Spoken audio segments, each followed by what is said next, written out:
What's going on, everyone? Welcome back to another episode of Creators Cut. My name is Kev. We break down videos here of some of your favorite creators. I just wanted to say thank you guys for supporting the channel over the last couple months, either doing the coaching calls, signing up for the newsletter, and then following me on TikTok and Instagram, which the content is a little bit different than what I do here, but it is still in the realm of finding or acting as a hub to find cinematic creators or just visual storytellers, which I absolutely love. So today we're gonna break down Elijah Knorpp, and I found his stuff, I don't know, a month or two ago, and I don't know if it was from one of you guys or I came across it just because I come across so many of these videos, and I was just amazed by production value, and I was like, I have to do a breakdown. So if you guys do enjoy this, please like and subscribe. Share this with anyone you think would enjoy it. Make sure you guys go watch Elijah's video first before we do the breakdown so you guys can get a feel and understanding of it, and then come back here and watch this. So let's do this. All right, so this video is called Moving Out at the Age of 22. When I was coming home from Japan in October, I had a rough idea of what I wanted to do, namely get a job.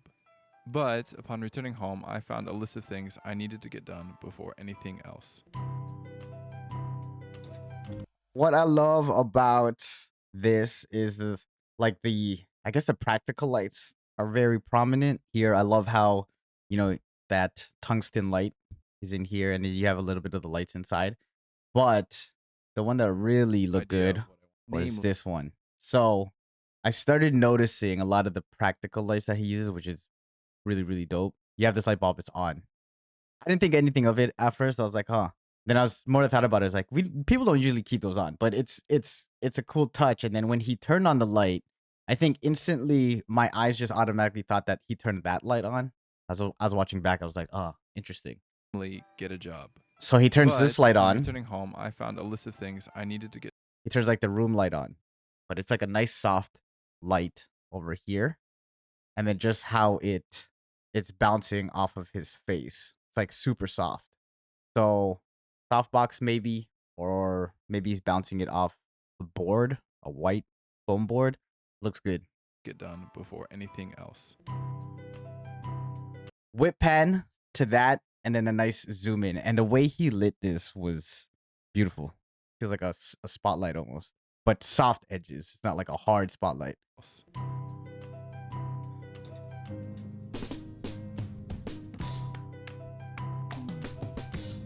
Oh.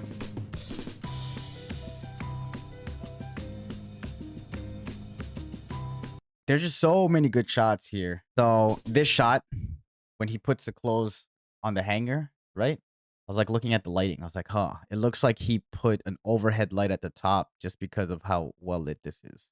There's little things like that that make it really come together. Covers the full frame. This nice soft lights. And then this shot turning, but also moving the camera as well. And then the colors, there's a red light that's beaming here on his hand. Just adds another element to it, a visual element. So good. So I was even thinking it was that. It looked like a spotlight for a lot of the lights, that beam. And then maybe even putting a diffuser on it to do some of the softer images. Nice close-ups. The lighting in his stuff is beautiful, I think. Him opening this laptop and that light just looks so prominent. Like there, right? That shine. I was like, did he up the highlights of it? But even a shot like this, you can see the hair light that really separates him from the back. So I would assume that there's a light over here that's a little further, just kind of touches his hair. Even just adding that one light will make your videos look a little bit different. So it's cool. It's really, really cool.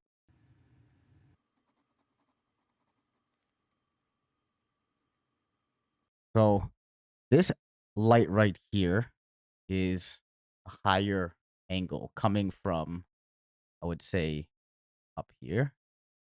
And you could tell because of the shadow. I think always looking at shadows will give you an idea of where the light is positioned and how intense it is. Doesn't feel like it's that spotlight like we saw earlier, but that's kind of where the angle is of the light. So now being almost all the way to the bottom. So of course I got to talk about this shot, right? The thing I really, really do like about this shot is how he put the mount or the camera a little further back, probably on the center frame of the bike, and getting this in the foreground is cool.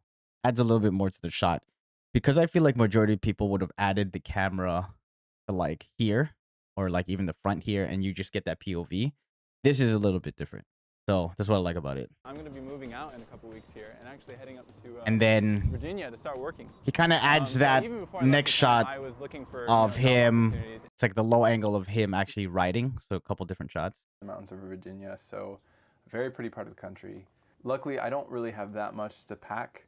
You know, except for the stuff that I've thrifted since getting home, I'm still pretty minimal with the amount of stuff I have. I'm really excited to This to not series only of have a job that's, shots, you know, like right up my alley, but also like a real so much, I guess, production value and like just the amount of effort it takes to light stuff and think of some of these creative shots. So even here, this talking head shot, he has like this nice soft light on him and he's shooting against the window. So you get this nice hair light as well.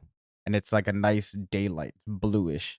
Majority of people, when you shoot against the window, they don't really put a light on them. So it feels very, very dark. That's why majority of people, if you have no lights, you want to shoot facing the window. But this is nice. He's using like this natural daylight. I think it's a natural daylight just because I see the window, but he could also maybe have like an off light here to emulate it, but it looks good. There's so much practical lights that he uses in scene to scene. And when I mean practical, it's like things like lamps and, you know, this aquarium he Virginia, has. so So it's cool when you start to see that he uses that pretty often. Like just livens up the shot. a very pretty part of the country. Luckily, I don't really So have that much to pack. this shot of the book from this angle, it almost looks like he took out the things on the shelves just to so he could put the camera inside because here's a shelf and then you could see like the boxes are a little further out. Almost looks like, but that such a cool Luckily, I don't really have that much shot. to pack. You know, except for the stuff that I've And thrifted since this, getting home, I'm still pretty minimal with the amount of I stuff feel like I he have. might have clamped it onto something. And this shot, using the door frame to actually frame the shot so you're focused on him. But see how prominent the light looks like on him now? You could tell that the light is off here. Right? To not only have a job that's, you know, like right up my alley, but also like a real adult, like it, for whatever reason, it kind of feels like I'm moving on to like So two shots that he got just to like add to the dope B-roll that only he have a job has. right up my alley. This but one from underneath, placing the book down, and then also like a one top angle. So fast. It's literally like maybe a couple frames, like a second. But to get these shots adds so much value to it. So, okay. This shot mounted onto the outside of the camera, probably on the hood. But if you guys have ever tried this, it's always so tough to shoot through the glass because there's so much reflection, especially when there's so much lights. Like you could see all the lights here, but you can get filters that go on your camera, polarizers that actually cut that reflection. You know, you'll see a lot of people use it for when you shoot cars, any type of glass, water, to cut the reflection. So having that will actually cut the reflection and shoot right through the glass or make it visible, whatever's on the other side of the glass. So, you know, it looks good. Because if he shot this without it, I would assume it's gonna be like, you know, just all these lights on his face. That shot I'm is just so 2 good. days out. So here is something that I really notice is the bloom and the pelation around the lights. So this is very, very soft around a lot of the lights. You can get filters that do this. You could do this in DaVinci or even in Premiere editing software where you play around with the, you know, RGB, the red, greens, and blues. There's a lot of different ways you could do this technique, but it really gives you that cinematic vibe. And like a lot of things I'm starting to notice are a little bit warmer here because even if these are supposed to be white, it's like a tint of yellow or orange. So color correcting is huge, I think, in situations like this. Work. I don't really have all that much to do. It's just boring because it's like I can't pack the car. So what I noticed is that his lighting is really well thought out. He could have been doing this shot anywhere else. And I don't know if he actually has maybe a smaller light in the car that's shining on him because it's like very soft on his face. You could see like a little glare here. So I was like, okay, maybe there is a light on the side that's a little bit smaller. Or maybe what he's done is he's found a light, in the parking lot parked right under it. So it looks pretty decent when it comes through the glass or the window. Just trying to kill time. So I did also find an apartment. So I kind of had two options that I was. So one thing I did notice is that he has a mic here, the DJI mic. And I guess a technique that you could use is, especially if you're in a car, having the mic even on the seatbelt works. If you have it on the passenger or just having it there works as opposed to clipping it on your shirt. Like let's say your shirt didn't have anywhere to clip it on, you could do that. Have your seatbelt on, clip it onto there. That works just as good.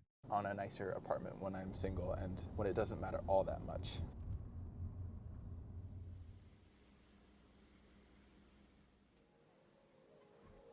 So the shot here is a nice touch. He has two shots here where it's like, looks like he's pulling out. Here looks like he's pulling out or driving. No, this one looks like he's actually driving. But this shot where he's pulling out, just adding that little clip in to almost bookend this whole scene where he's doing a talking head in the car is nice. I think a lot of people, when you do these or do talking heads, you're just cutting from scene to scene. But even adding these little things, the little clips, just to kind of wrap everything up, flows a lot better, I find. Especially if you're trying to be a little bit more cinematic or have a little bit more visuals. Okay. So remember I talked about like having practical lights on in the scene. I know a fish tank is probably always on anyways, but it's cool that there are shots or things in the room like that light bulb in the beginning and like a lot of the background stuff. But having this feels like it adds a little bit more. So if you guys are ever shooting in your office, in your house, in your room, in your kitchen, think about, okay, what would be on or what would look cool if it was on already and see what that looks like. Does it make sense for the scene? Then don't do it, but try it out, play around with it.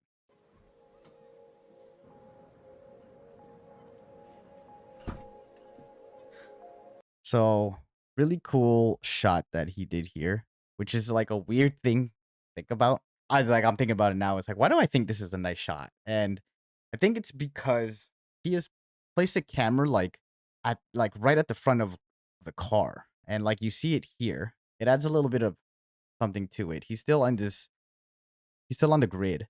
But I feel like sometimes when you think about picking your shots, especially when you do a lot of these talking to the cameras shots and it's your audience, this shot feels or makes me feel like I'm there with him. Like I'm a friend who's waiting for him at the car to get his stuff. At the front of a car just hanging out. Look back and this is what I get. I feel like if this was even a little to the right, you don't see the car, or is like that initial shot where he's walking home, would still look good. But there's a feeling to this that, well, for me at least, makes me feel like I'm here. If that makes any sense. Does that even make sense to you guys? Do you guys feel that way? If it does, comment down below. And if it does, please like and subscribe. Jules, see how smooth that one was? God dang.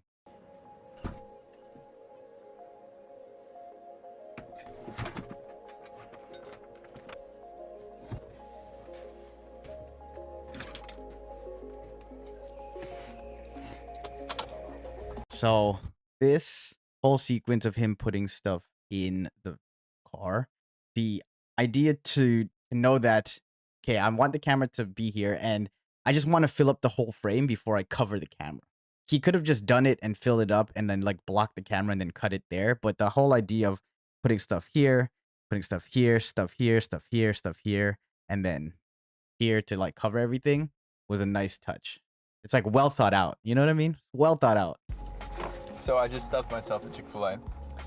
I got out a lot later than I thought I was going to today. I wanted to pack last night or yesterday, but because of one, going to the thrift store with my mom.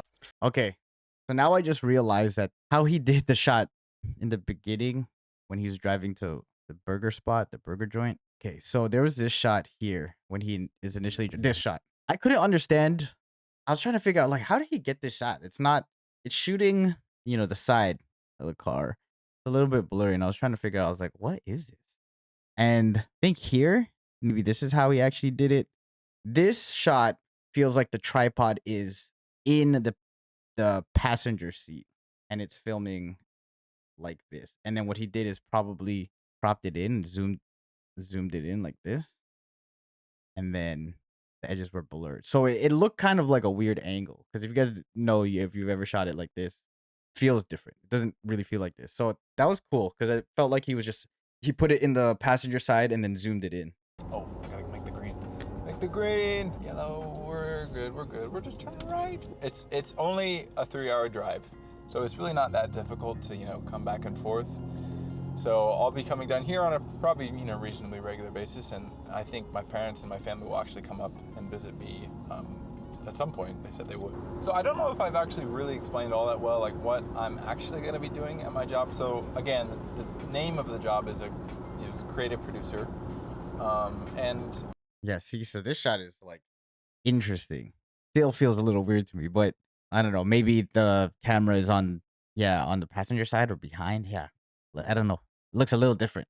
But what I do like about this whole talking head section is that he's still getting clips like B-roll of other stuff. Here, he's not talking. It's just going to be doing at my job. he laid it over, and then he has a rear view like this, another shot. The effort it takes to do the talking head and then be like, you know what, let me get a shot, put the camera in the back, frame it, get this shot, get all the other shots. Takes a lot of time, but it's worth it. It actually just makes the whole production look good. Marketing department making videos and things like that. See, even shots like this, another shot. It's a different shot of the same thing where he's just driving a car. You guys know you can only get so many shots of that. So it's cool how he has a background in focus, him out of focus, different shot. For the university's like social media and for advertising and things like that. So really cool. Here as well. Job, honestly. I've never Another shot. moved out like with a car before. Like it's always been like I've been getting on a plane to go somewhere, So like the time is pretty. So all of these shots just add to it. About how packing the car with that shot is really confusing me. Can't get over it. It like doesn't look real almost. Is it me? Am I tripping? Am I tripping right now? It doesn't look real. Almost looks like he's added it. Like it looks like he edge feathered this top part. Something. It's January, so there's not all that much color necessarily, but it still should be, a nice one.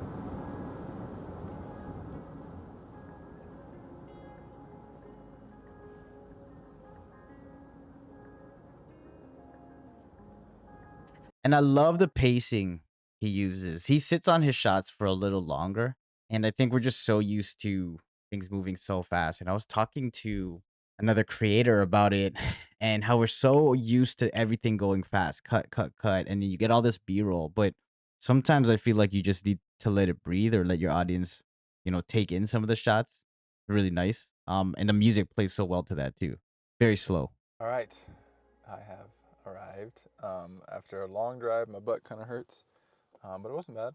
Using the daylight, you could see it has like a nice tone. It hits him on the side of a nice blue tone, but also using the light from the car, either that front light or maybe the mirror light.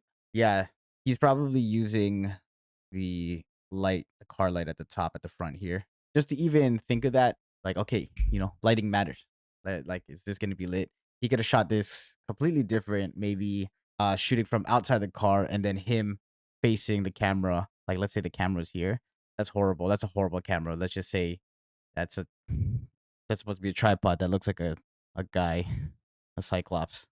And then him looking out the window and then doing that. So, it's just different ideas, different shots, and knowing when to light or what needs light.